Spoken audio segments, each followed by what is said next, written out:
ಇವಾಗ ಚಾಕ್ ಇಟ್ಟೇನ್ರಿ ಈ ಕಡೆ. ಇಲ್ಲಿ ಒಂದಿಷ್ಟು ಶೇಂಗಾ ಹೊಡಿಬೇಕು. ಮತ್ತು ಬದ್ನಿಕಾಯಿ ಮಾಡ್ಬೇಕಾದ್ರೆ ಆ ಬದ್ನಿಕಾಯಿನೂ ಒಂದೊಂದಿಷ್ಟು ಮಾಡಿದ್ರೆ ಸ್ವಲ್ಪನೇ ಉಳಿದಿದ್ವು. ಹಾಗಾಗಿ ಹೀರೆಕಾಯಿ ಒಂದಿಷ್ಟು ಸ್ವಲ್ಪ ಉಳಿದೆವು. ಇದೆಲ್ಲ ಅಷ್ಟೆಲ್ಲ ತರಕಾರಿ ಎಲ್ಲ ಮಿಕ್ಸ್ ಮಾಡ್ಕಿಸಿಂದ ಒಂದೇ ಪಲ್ಯ ಮಾಡಬೇಕು. ಒಂದಿಷ್ಟು ಶೇಂಗಾ ಹೊಡಿಬೇಕಿನ. ಇಲ್ಲಿ ಎಲ್ಲ ತರಕಾರಿ ಅಂತ ಹೊಡ್ತೀನಿ ರೀ. ಒಂದು ಪ್ಲೇಟ ಬದ್ನಿಕಾಯಿ ಮತ್ತು ಬಟಾಟಿ, ಹೀರೆಕಾಯಿ, ಟಮಾಟೆ, ಮೆಣಸಿನ್ಕಾಯಿ, ಈರುಳ್ಳಿ ಎಲ್ಲ ಹೊಳಿತೀನಿ.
ಎಲ್ಲ ತರಕಾರಿ ಹಾಕಿ ಪಲ್ಯ ಅಂತೂ ಫಣ್ಣೆ ಹೊಡೆದಿದ್ರಿ.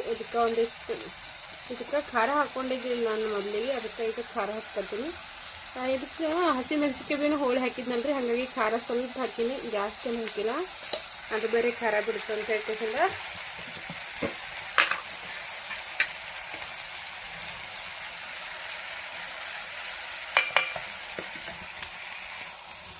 ಮತ್ತು 1 ಕಪ್ನಷ್ಟು ನೀರು ಹಾಕೊಂಡ್ಕೇಸಿಂದ ಹಿಂದ್ಗಡೆ 1 ಕಪ್ನಷ್ಟು ನೀರು ಹಾಕಿ ಶೇಂಗದ ಪುಟ್ಟ ಹಾಕಿಲ್ರಿ, ಶೇಂಗದ ಪುಟ್ಟ ಹಾಕಿ ಮಿಕ್ಸ್ ಮಾಡಿಬಿಡ್ಬೇಕು.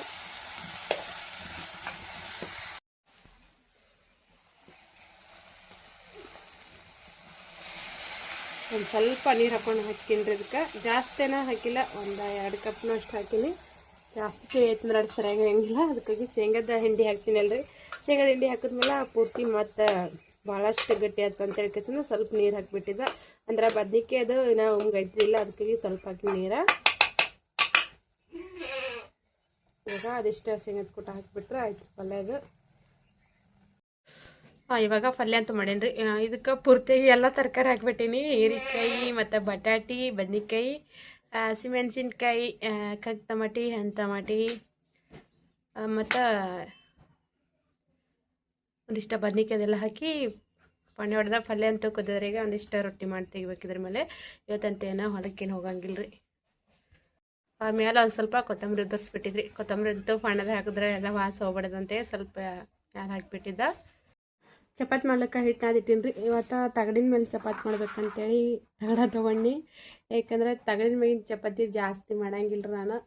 ಇದು ಲಟ್ಟಸಿನೇ ತೊಳಪಟ್ಟಿಗೆ ಮೇಲೆ ಲಟ್ಟಸಿನೇ ಮಾಡ್ತೀನಿ. ಆದರೆ ಇವತ್ತು ಯಾಕೋ ಒಂದು ಸ್ವಲ್ಪ ಹಿಟ್ಟು ಭಾಳಷ್ಟು ಮೆತ್ತಗಾಗಿತ್ತು. ಹಾಗಾಗಿ ಬಡ ಬಡ ತಗಡಿನ ಮೇಲೆ ಲಟ್ಟಸಾಕ್ಬಿಡೈತೆ ಅಂತ ಹೇಳ್ಕೇಸಿಂದ ತಗಡಿನ ಮೇಲೆ ಮಾಡತ್ತಿದ್ದ.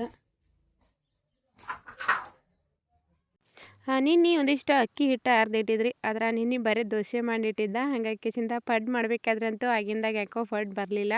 ಒಂದು ಸ್ವಲ್ಪ ಹಿಟ್ಟು ನೆನಿಲ್ಲ ಅಂತ ಹೇಳ್ಕೇಸಿಂದ ಪಡ್ ಮಾಡಿಲ್ರಿ. ಇವತ್ತು ಒಂದಿಷ್ಟು ಎಲ್ಲ ತರಕಾರಿ ಸ್ವಲ್ಪ ಇತ್ತು, ಅದಿಷ್ಟು ತರಕಾರಿ ಎಲ್ಲ ಮಿಕ್ಸ್ ಮಾಡ್ಕೇಸಿಂದ ಏನೋ ಒಂದಿಷ್ಟು ಪಲ್ಯ ಮಾಡಿಟ್ಟೀನಿ. ಅದ್ರ ಪಡ್ಡಿನ ಕೂಡ ಒಂದು ಸ್ವಲ್ಪ ಮೊಸರಿಂದರೆ ಎದ್ರದರೆ ಚಟ್ನಿಯರೇ ಇಲ್ಲ ಸಾಂಬಾರೇ ಮಾಡಬೇಕು. ಮೊದಲಿಗೆ ಒಂದಿಷ್ಟು ಚಪಾತಿ ಬೇರೆ ನಾದಿಟ್ಟಿದ್ನಲ್ರಿ. ಒಂದು 4 ರೊಟ್ಟಿ ಮಾಡ್ಕೇಸಿಂದ ಆಮೇಲೆ ಚಪಾತಿ ಮಾಡಬೇಕು. ಚಪಾತಿ ಮಾಡಿ ಒಂದಿಷ್ಟು ಪಡ್ ಮಾಡಬೇಕು.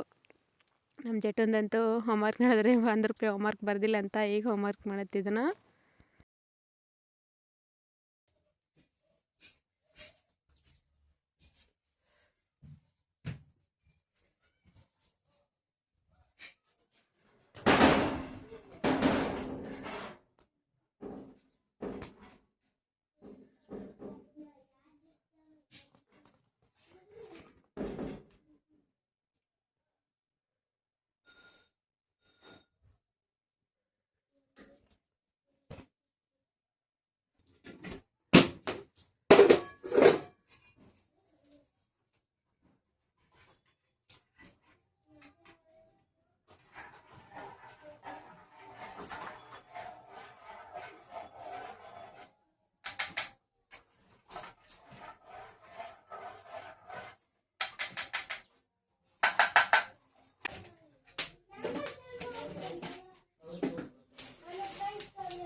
ಒಂದಿಷ್ಟು ಹಾಲು ಕಾಸಿಟ್ಟು ಸ್ವಲ್ಪ ಚಹಾ ಮಾಡಿದ್ರಿ. ಈಗ ಚಹಾ ಮಾಡಿ ರೊಟ್ಟಿ ಮಾಡಬೇಕು, ಆಮೇಲೆ ಚಪಾತಿ ಮಾಡಿದ್ರೈತೆ ಅಂತೇಳಿ ಇವತ್ತು ಎಲ್ಲ ಅಡುಗೆ ಅಂತೂ ಬಡ ಬಡ ಜಲ್ದಿ ಮಾಡಿಬಿಟ್ಟಿದ್ರಿ. ಟೈಮ್ 7 ಆಗಿತ್ತು. ಈ ವಿಡಿಯೋ ಅಂತೂ 2 ದಿನದ ವಿಡಿಯೋನ ಅಪ್ಲೋಡ್ ಮಾಡತ್ತೀರಿ ನಾನು ಒಂದೇ ವಿಡಿಯೋದಾಗ.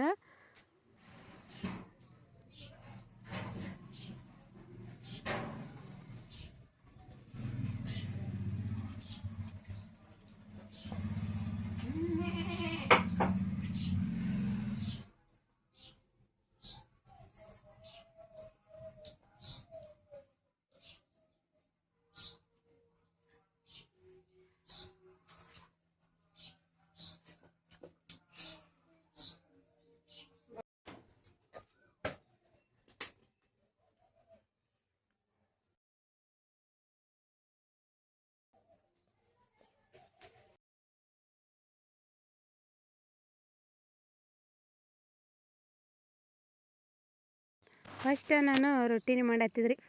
ಆಮೇಲೆ ಮಾಡಿದ್ರೈತೆ ಅಂತೇಳಿ, ಯಾಕಂದ್ರೆ ಈಗ ಟೈಮ್ 7:30 ಆಗೈತ್ರಿ. ಹಂಗಾಕಿಸಿಂದ ಇಷ್ಟು ದೊಡ್ಡ ಯಾರು ಉಣಂಗಿಲ್ಲ, ಹುಡುಗರು ಭೀ ಉಣಂಗಿಲ್ಲ, ಮತ್ತು ಮುತ್ತೆ ಅದು ಅವರು ಹೊತ್ತು ಮಾಡಿ ಉಣ್ತಾರೆ, 9 ಊಟ ಮಾಡ್ತಾರೆ. ಅದಕ್ಕಾಗಿ ಎಲ್ಲ ಫಡ್ಡೆಲ್ಲ ಮತ್ತು ಸುರುವಿಗೆ ಮಾಡಿಬಿಟ್ರೆ ಎಲ್ಲ ತಣ್ಣಗೆ ಬೇರೆ ಭೀ ಆತವ. ಅದ್ರಾಗ ರೊಟ್ಟಿ ಮಾಡಕ್ಕೆ ಭೀ ಭಾಳಷ್ಟು ಲೇಟ್ ಆಯ್ತು ಅಂತೇಳಿ ಕೇಸಿಂದ ಅದಕ್ಕೆ ಆಟ ತನಕ 8 ಗಂಟೆಗೆ ಅಂತೂ ರೊಟ್ಟಿ ಆಗಿಬಿಡ್ತು ಅಂತೇಳಿ ಇವಾಗ ಇದಿಷ್ಟು ರೊಟ್ಟಿ ಮಾಡತ್ತಿದ್ರಿ. ನಾನು ಏನೋ ಇವತ್ತೇನು ಹೊಲ್ದು ವಿಡಿಯೋ ಇಲ್ರದು ಪೂರ್ತಿ ಅದಾಗಿ ಮನೇಲಿ ಹೋಗ್ಯದ. ವಿಡಿಯೋ ಅಂತೂ ಸ್ಕಿಪ್ ಮಾಡಿದೆ, ಕೊನೆ ಎಂಡವರೆಗೂ ನೋಡಿರಿ. ವಿಡಿಯೋಸ್ ಅಂತೂ ನಮ್ಮ ಜಟ್ಟು ಮಾಡಾಕತ್ತೀನಿ ರೀ. ಒಂದು ಸ್ವಲ್ಪ ವಿಡಿಯೋ ಸರಿಯಾಗಿ ಬರಲಾಗಿತ್ತು. ಹಂಗಾಗಿ ಕೇಸಿಂದ ಸ್ಟ್ಯಾಂಡ್ ಮೇಲೆ ಇಡಬೇಕಾದ್ರಂತೂ ಅವ್ರು ಇದ್ರಂತೂ ನಮ್ಮ ಗೋಡು ಇದ್ರಂತೂ ನಡಿಬೋದ್ರಿ. ಆದರೆ ಜಟ್ಟುಗನ್ನು ಜಾಸ್ತಿ ಇದು ಮಾಡೋಕ್ಕೆ ಬರೋಂಗಿಲ್ಲ ವಿಡಿಯೋ ಮಾಡೋಕ್ಕೆ. ಸ್ಟ್ಯಾಂಡ್ದ ಹೇಳಿದ್ನಲ್ರಿ ಮೇಲಿಂದ ಸ್ವಲ್ಪ ಇದು ಮುರಿದು ಬಿಟ್ಟಿತ್ತು ಮೊಬೈಲ್ ಇಡೋದು. ಅದಕ್ಕೆ ಕೇಸಿಂದ ಈ ಮೊಬೈಲ್ ಇಟ್ಟರೆ ಬೀಳ್ತದೆ ಅಂತೇಳಿ ಕೇಸಿಂದ ಅದ್ರ ಮೇಲೇನ ಮೊಬೈಲ್ ಇಡಲಾಗಿದ್ದು ನಾನು. ಹಿಂಗೆ ಜಟ್ಟು ಅಲ್ಲೇ ಮತ್ತು ಗೌಡುವರೆ ಇವರೇ ಹಿಡಿತಿದ್ರು. ಇವಾಗ ಫಡ್ ಮಾಡಕತ್ತೀನಿ ರೀ. ತಿಲ್ಲಕತ್ತಾರ ಅವರು ಕುಂತ. ಸಾಲಿಗೆ ತಯಾರಾಗಿದ್ರು ಅವರು. ಏನಿದು ರೊಟ್ಟಿ ಮಾಡಬೇಕಾದ್ರೆ 8:30 ಆಗಿತ್ತು ರೀ. ಅದಕ್ಕೆ ಈಗ ಇಷ್ಟು ಪಡ್ ಮಾಡ್ತಾರೈತೆ ಅಂತ ಕೇಸಿಂದ ದೋಸೆನೇ ಮಾಡ್ಬೇಕಂದಿದ್ದ. ಆದ್ರೆ ನಿನ್ನೆ ದೋಸೆ ಮಾಡಿದ್ನಲ್ರಿ, ಹಂಗಾಗಿ ಕೇಸಿಂದ ಇವತ್ತು ಪಡ್ ಮಾಡ್ಬೇಕಂತ ಕೇಸಿಂದ ಪಡ್ ಮಾಡತ್ತಿದ್ದ. ಒಂದು ಸ್ವಲ್ಪ ಹಿಟ್ಟು ಜಾಸ್ತಿ ನೀರಾಗಿ ಬಿಟ್ಟಿದ್ರಿ ಹಿಟ್ಟಿಗೆ. ಹಂಗಾಗಿ ಕೇಸಿಂದ ಜಾಸ್ತಿ ಒಂದು ಸ್ವಲ್ಪ ಇದಾಗತ್ಲೆ ಅಲಾಗತ್ತಿದ್ವು. ಆದ್ರೂ ಫಸ್ಟ್ 1-2-3 ಮಣಿ ಸರಿಯಾಗಿ ಬಂದಿದ್ದಿಲ್ಲ ರೀ. ಅವಾಗ ಆದ್ರೆ ಇವಾಗ ಬರೋಬ್ಬರಿ ಹೊಂಟಿದ್ದು. ನಾನು ಈ ದೋಸೆ ಪಡ್ಡು ತೆಗಬೇಕಾದ್ರೆ ಈ ಚಮಚ ಇರ್ತಲ್ಲ ರೀ, ಚಮಚದ್ಲಿಂತೇನ ತಿರ್ವ್ಯಾಕಂಗಿಲ್ಲ. ಈ ಥರ ಯಾವ್ದಾರೆ ಒಂದು ಕಡ್ಡಿಗೆ ಸೂಜಿ ಹಾಕಿದ್ರೆ ಸಾಯ್ದ್ರಿ ಸರಿಯಾಗಿ ಎತ್ತಾಕ್ಲಿಕ್ಕೆ ಬರ್ತಂತ ಹೇಳ್ಕಿಸಿ. ಅಂದ್ರೆ ಡಬ್ಬಣ ಇದ್ರೆ ಭೀ ಸರಿಯಾಗಿ ಬಂದಿರ್ತೀರಿ. ಡಬ್ಬಣ ಜಾಸ್ತಿ ತೊಗೊಳಂಗಿಲ್ಲ ಅಂದರೆ ಸೂಜಿನೇ ಜಾಸ್ತಿ ತೊಗೊಂಡಿರ್ತೀನಿ. ಒಂದು ದೊಡ್ಡ ಸೈಜಿನ ಸೂಜಿ ಒಂದು ಕಟ್ಗೆಗೆ ಹಾಕ್ಯಸಿಂದ ಎತ್ತಾಕ್ಲಿಕ್ಕಂತೂ ಬಡ ಬಡ ಅಂತ ಬಂದಿರ್ತದೆ ಅದು. ಚಮಚದಲ್ಲೇ ಏನೇ ತಿರು ಹಾಕ್ಬೇಕಾದ್ರಂತೂ ಒಂದು ಸ್ವಲ್ಪ ಸರಿಯಾಗಿ ತಿರುಗಿ ಬೀಳಂಗಿಲ್ಲ ಅದು. ಹಂಗೆ ಹಾಕ್ಯಸಿಂದ ಸೂಜಿನೇ ಜಾಸ್ತಿ ಎತ್ತಾಕ್ತೀನಿ.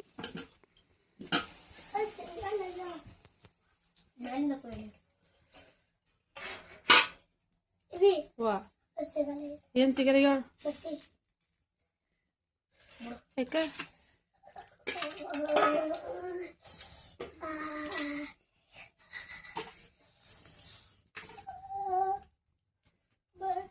ಅಲ್ಲೇ ಇಟ್ಟು ನೋಡು. ಯಾವಾರ ಇದ್ದು ಉಟ್ಕೋಯತ್ತೆ ಅಂತ ಸಾಲಿಗೆ ಹೋಗಲ್ಲ ಅಲ್ಲಿ.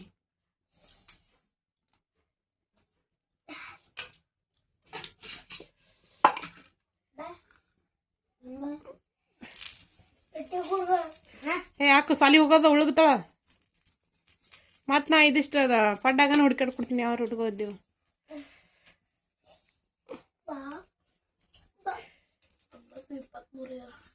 ಆಯ್ತು ಇಟ್ಟು ನನ್ನ ಟಿಫನ್ನಿ ಕಟ್ಕೊಂಡ್ಬಿಡು. ಇಕ್ತಾ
ಇವತ್ತು ಚೆಟ್ಟು ಅಂತೂ ಸಾಲಿಗೆ ಹೋಗಿದ್ದಿಲ್ಲ ರೀ. ಯಾಕೋ ಅವನಿಗೆ ಆರಾಮಿದ್ದಿದ್ದಿಲ್ಲ. ಹಾಗಾಗಿ ಕಿಸಿಂದ ಒಂದಿಷ್ಟು ಬಾಟ್ಲಿ ಅದಿದ್ವಲ್ಲ ರೀ, ಹಾಗಾಗಿ ಮಧ್ಯಾಹ್ನದಾಗ ಬಾಟ್ಲಿ ತೊಗೊಳೋದು ಆಗಂಗಿಲ್ಲ ಅಂತ ಹೇಳ್ಕಿಸಿಂದ ಸಾಲಿ ಇವತ್ತು ಹೋಗಿದ್ದಿಲ್ಲ.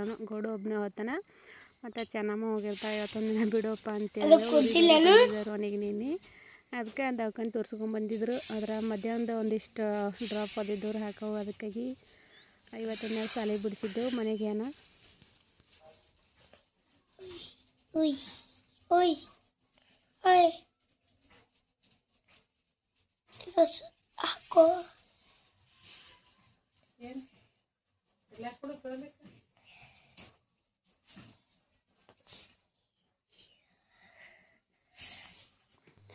ಇವಾಗ 9 ಆಗತ್ತರಿ. ಈಗ ಪಡ್ ಮಾಡೋದಂತ ಆಯ್ತು ಪೂರ್ತಿಯಾಗಿ. ಅವನು ಗೋಡು ಅಂತೂ ಸಾಲಿಗೆ ತಯಾರಾಗಿದ್ದೀನಿ ರೀ. ಚೆನ್ನ ಮತ್ತು ತಯಾರಾಗ್ಯಾಳ. ಆದ್ರೂ ಇನ್ನೊಂದಿಷ್ಟು ಬಾಂಡೆ ತೊಳ್ಬೇಕು ರೀ, ಮತ್ತು ಬಟ್ಟೆ ಇಷ್ಟು ಒಗ್ದಾಕಬೇಕು. ನಮ್ಮ ಚೆನ್ನ ಮರಿ ಭಾಳ ದೊಡ್ಡ ತಯಾರತ್ತಾಳೆ ಸಾಲಿಗೆ ಹೋಗ್ಬೇಕಾದ್ರೆ. ಯಾಕಂದ್ರೆ ಅವರಿಬ್ಬರಿಗಿಂತ ಮೊದಲು ತಯಾರಾಗಕ್ಕೆ ಆಕಿಂದು ಒಂದು ಸ್ವಲ್ಪ ಸಾಲಿ ದೂರ ಅದ ರೀ.